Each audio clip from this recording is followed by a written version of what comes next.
ध्यान हमारा लक्ष्य पे होना चाहिए।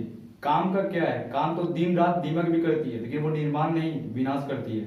नमस्कार दोस्तों, मेरा नाम है विकी और मैं स्वागत करता हूँ आप सभी के फिर से हमारे डिजिटल जर्नल डिजिटल पे, जहाँ पर हम बिजनेसेस और स्टार्टअप से रिलेटेड बातें करते हैं। तो दोस्तों, मैं लेकर आया हूँ आज अपने लिए नया स्टार्टअप की केस स्टडी, जिसका नाम है इमोहा।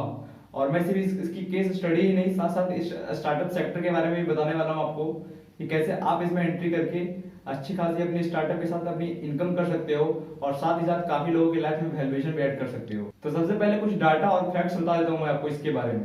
जो सीनियर सिटीजन का मार्केट साइज है एल्डर केयर के रूप में, वो है लगभग $8 बिलियन, जो कि ऑब्वियस ही बात है कि सीनियर सिटीजन की काउंटिंग बढ़ने के साथ साथ इसका मार्केट साइज भी काफी बढ़ने वाला है। तो दोस्तों, ये जो प्रॉब्लम है ये आज हम सभी फेस करते हैं कि जो भाग दौड़ की बड़ी जिंदगी है, इनमें हमारे जो घर के बुजुर्ग होते हैं, जो एल्डर्स होते हैं, उनकी केयर करना कितना ज्यादा चैलेंजिंग हो गया है। और सिर्फ वो अकेलेपन की शिकार नहीं होते हैं, इस उम्र के पड़ाव में उन्हें देखभाल के साथ साथ अपनेपन की भी काफी ज्यादा जरूरत हो जाती है, जहाँ पे ये स्टार्टअप हुआ इमोहा। और मैं बता दूं दोस्तों, आज इंडिया में सिर्फ एक इमोहा ही नहीं है जो ऐसी सर्विसेज प्रोवाइड करती है, और भी दो चार स्टार्टअप्स हैं। लेकिन इंडिया इतना बड़ा पॉपुलेशन वाली कंट्री है कि इससे दो चार स्टार्टअप्स क्या और भी स्टार्टअप्स आ जाए तो भी मार्केट ज्यादा कैटर नहीं कर सकती है। चलिए दोस्तों, हम कुछ बात कर लेते हैं इमोहा स्टार्टअप के ऊपर। तो इमोहा एक एब्रीविएशन वर्ड है जिसका पूरा नाम है emotional happiness. Emotional H A happiness. तो इमोहा एक कम्युनिटी है एल्डर्स का और उनके केयर टेकर्स का। जो केयर टेकर्स होते हैं वो अपनी सर्विसेज के रूप में, जो कि एल्डर्स की लाइफ में हैप्पीनेस और उनकी जो लाइफ होती है उनको काफी एनर्जाइज करते हैं। वैसे दोस्तों, मैं बता दूं आपको कि इमोहा जो है सबसे पहले दिल्ली एनसीआर के अंदर स्टार्ट हुआ था, लेकिन आज इनका कहना है कि ये अपनी सर्विसेज को पूरी कंट्री में 80 सिटीज में एक्सपेंड कर रहे हैं। और इनकी जो मेंबर की टीम है वो लगभग 130 है। और वहीं केयर टेकर्स की बात करें तो वो 400 की लोगों की टीम है, और जो कि लगभग 3500 एल्डर्स को अपनी सर्विसेज प्रोवाइड करती हैं, जिनमें से इनके पास 600 पेड सब्सक्राइबर्स हैं। तो चलिए दोस्तों, अब हम थोड़ा बात कर लेते हैं इनके बिजनेस मॉडल के ऊपर और इनके सर्विसेज के ऊपर कि ये किस तरह की सर्विसेज प्रोवाइड करते हैं। तो इससे पहले हम कुछ फैक्ट और डाटा को एक बार देख लेते हैं, जिसमें एक डाटा में बताया गया है कि एल्डर्स जो सबसे ज्यादा प्रॉब्लम फेस करती हैं वो दो मेजर सेक्टर्स में है।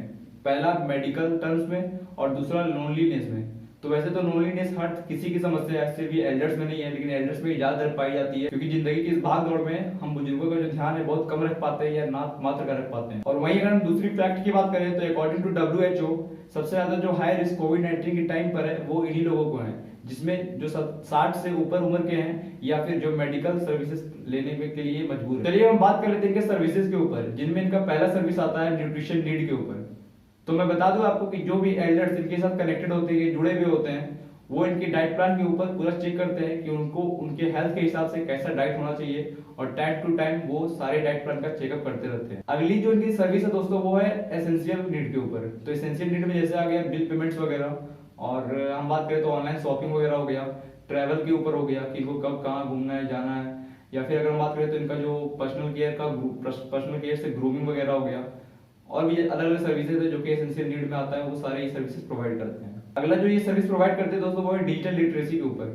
तो आज हम सभी देखते हैं कि इंडिया में जो है काफी ज्यादा सारे सीनियर सिटीजन है जिनको अच्छे से एंड्रॉइड सेट या iOS सेट जो होता है वो अच्छे से ऑपरेट करना नहीं आता है। तो ये उस टर्म में डिजिटल लिटरेसी प्रोवाइड करते हैं सीनियर सिटीजन को। अगला ये जो सर्विस प्रोवाइड करते हैं दोस्तों वो है मेडिकल सपोर्ट के ऊपर। तो वो ये देखते हैं कि कौन सा जो एल्डर्स इनके पास कनेक्टेड है जिनको भी एसेंशियल दवाई की जरूरत है, या फिर किसको मेडिकल टर्म में कंसल्टेंसी की जरूरत है डॉक्टर से। मैं बता दूं आपको कि इमोहा के पास लगभग 100 से भी ज्यादा डॉक्टर्स कंसल्टिंग अवेलेबल रहते हैं, जो कि टाइम टू टाइम सारे जो उनके पेशेंट्स होते हैं, एल्डर्स होते हैं, जो कि जिनको जरूरत होती है time to time doctor consultant की, तो वो भी मुहैया जरूर करवाते हैं। अगला जो इनका सर्विस है दोस्तों वो है इमोशनल केयर के ऊपर। तो इस पर तो हम आगे चल के बात जरूर करने वाले हैं। वैसे मैं एक बार अभी थोड़ा ब्रीफ दे देता हूँ कि वीडियो कॉलिंग सर्विसेज और अलग अलग प्रोग्राम्स हेल्प करते हैं, जिनमें ये इमोशनल केयर के रूप में अपनी सर्विस प्रोवाइड करते हैं। चलिए हम बात कर लेते हैं इमोहा के को founder and CEO Saumyajit Roy ji के बारे में। तो मैं बता दूं आपको कि सौम्यजीत एक मिडिल क्लास फैमिली से बिलोंग करते हैं, जहां पर उनके जो पेरेंट्स होते थे वो गवर्नमेंट स्कूल में टीचिंग के काम करते हैं, और वहीं पे उनकी जो मदर होती है वो प्रिंसिपल होती है। और सौम्यजीत का कहना है कि वहां पे उनकी मदर मात्र 2-3 घंटे काम करने के बाद उनको मेंटल या फिजिकल तौर पे कुछ इश्यूज आ जाते थे, जिनके कारण वो कई बार गिर जाती थी या फिर उनको कुछ डिसऑर्डर हो जाता था, जिनके कारण से सौम्यजीत को हमेशा ये डर लग रहा था कि उनके गैर मौजूदगी में उनका ख्याल कौन रखेगा, क्योंकि वो काफी टाइम बाहर रहते थे काम के सिलसिले में। तो ये सब उनको जो डर रहता था, तो यहाँ से उनका जो आइडिया होता था कि एल्डर्स की केयर कैसे की जाए, तो ये भी उन्हें बूस्टअप ज्यादा करता था। और अपनी बेसिक स्टडीज कंप्लीट करने के बाद वो ग्रेजुएशन करते हैं school of planning and architecture से 2000 में। और अपनी ग्रेजुएशन कंप्लीट करने के बाद वो as a business development join करते हैं RMSI कंपनी, जहाँ पर वो 7 साल काम करते हैं। और वहाँ वो काम छोड़ने के बाद MBA करना चाहते हैं, जहाँ फिर वो MBA भी करते हैं फाइनेंस एंड मार्केटिंग में ISB से। और 2008 में अपनी MBA कंप्लीट करने के बाद वो JLL फर्म ज्वाइन करते हैं, जहाँ पे वो as a assistant vice president के रूप में काम करते हैं। और वहाँ जो उनको सेक्टर मिलता है वो यही सेक्टर मिलता है चिल्ड्रन एजुकेशन, हेल्थ केयर और सीनियर लिविंग के ऊपर, जहाँ पर उनका जो इंटरेक्शन होता है वो सबसे ज्यादा सीनियर सिटीजन से होता है। और उस पोस्ट पे 2 साल काम करने के बाद वो वहाँ प्रमोट कर दिए जाते हैं एज एसोसिएट डायरेक्टर। और फिर उस पोस्ट पे 2 साल काम करने के बाद वो कंपनी छोड़ देते हैं, जिसके बाद वो ज्वाइन करते हैं Antara senior living as a director.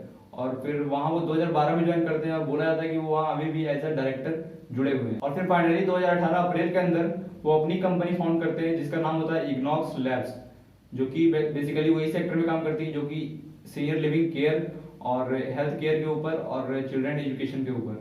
और 2018 में अपनी कंपनी फाउंडेशन करने के बाद फाइनली 2019 की शुरुआत में वो अपनी इमोवा की ऐप को लॉन्च करते हैं। और 2019 में स्टार्ट करने के बाद वैसे तो इनका स्टार्टअप बहुत अच्छा चलता है धीरे धीरे, लेकिन 2020 के बारे में आप सबको पता है कि कोविड का टाइम आ जाता है और वहीं पे ये दिन रात काम करते हैं और वहीं पे इनका एक कैंपेन लॉन्च करते हैं जिसका नाम होता है मिशन एल्डर फर्स्ट। तो वहाँ पे ये ऐसा काम करते हैं कि 24/7 ये हेल्प डेस्क प्रोवाइड करते हैं सारे एल्डर्स को या फिर जो भी उनके केयर टेकर्स हैं।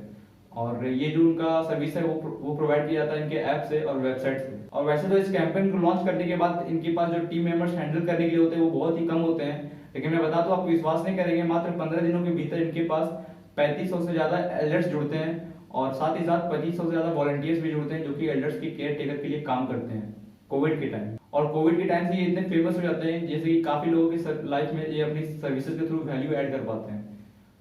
और वहीं जो कोविड का पीक चल रहा था दोस्तों 3 मंथ का लॉकडाउन के टाइम, तो मैंने आपको जो पीछे बताया इमोशनल हैप्पीनेस के ऊपर ये कैसे काम करते हैं, तो मैं बता दूं आपको कि ये जो लॉन्च करते हैं एक और कैंपेन जिसका नाम होता है मोड टीवी के नाम से, जहाँ पर ये अलग अलग तरह की प्रोग्राम्स हेल्ड करते हैं, जिसमें लगभग फिजिकल थेरेपी का सेशन दिया जाता है और कॉमेडीज वगैरह शो, पोएट्री वगैरह हो गया, और भी अलग वीडियो को कॉन्फ्रेंसिंग दिए जाते हैं ताकि अलग अलग जो भी एल्डर्स हैं सारे एक दूसरे से इंटरेक्ट कर सकें और अपनी हैप्पीनेस को एक दूसरे के साथ शेयर कर सकें। और मात्र 3 महीने के कोविड पीक के टाइम ये लगभग 350 से ज्यादा प्रोग्राम्स जो है मोड टीवी पे हेल्ड करते हैं। और मोड टीवी का जो पूरा नाम है वो है मिनिस्ट्री ऑफ हैप्पीनेस टीवी। और इसी के साथ ये स्टार्टअप अपनी जर्नी स्टार्ट करता है और काफी लोगों की लाइफ में वैल्यू एड करता है। और मैं बता दूं इसके फंडिंग के बारे में अगर हम बात करें तो इन्होंने जो अभी तक फंडिंग उठा रखी है वो है ल्यूविस पार्टनर्स से और कुछ NRI कमेटी से भी इन्होंने कुछ फंडिंग उठाई है। और इसी तरह से ये आगे बढ़ रहे हैं और जितने भी सीनियर सिटीजन है उनके आशीर्वाद, दुआ और वरदान सब कुछ पा रहे हैं। क्योंकि इसी से एक कहावत याद आता है मुझे दोस्तों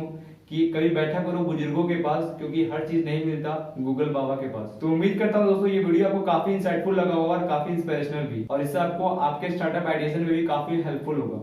क्योंकि अगर आप चाहें तो इस स्टार्टअप में एंटर कर सकते हैं, इसमें कोई बाउंडेशन नहीं है, आप अपने फ्रेंड रिलेटिव से भी जुड़कर इस काम को आगे बढ़ा सकते हैं और ज्वाइन कर सकते हैं। क्योंकि मैंने बताया आपको कि इसका मार्केट साइज बहुत बड़ा है और आने वाले टाइम में ये कभी घटने वाला नहीं है, बढ़ने ही वाला है। और अगर इंडिया में 2-4 स्टार्टअप्स रहे तो वो पूरा इंडिया को कैटर नहीं कर सकते हैं। तो अभी मेट्रो सिटीज में तो काफी ज्यादा डिमांड है इसकी एल्डर्स केयर की, क्योंकि वहां पर जो लोग होते हैं ज्यादातर बिजी शेड्यूल उनका होता है और इसलिए आप इसे स्टार्ट कर सकते हैं। तो ठीक है दोस्तों, वीडियो पसंद आया तो इसे लाइक कीजिए और ज्यादा से ज्यादा लोगों तक शेयर कीजिए और इस स्टार्टअप के बारे में बताइए ताकि लोग भी इसका लाभ उठा सकें। और अगर आप अपना स्टार्टअप करना चाहते हैं तो इसमें जरूर आ सकते हैं आप। और टिल देन मिलते हैं अगली वीडियो में, तब तक के लिए आप सभी खुश रहिए, संतुष्ट रहिए और तंदुरुस्त रहिए। गुड बाय, जय हिंद।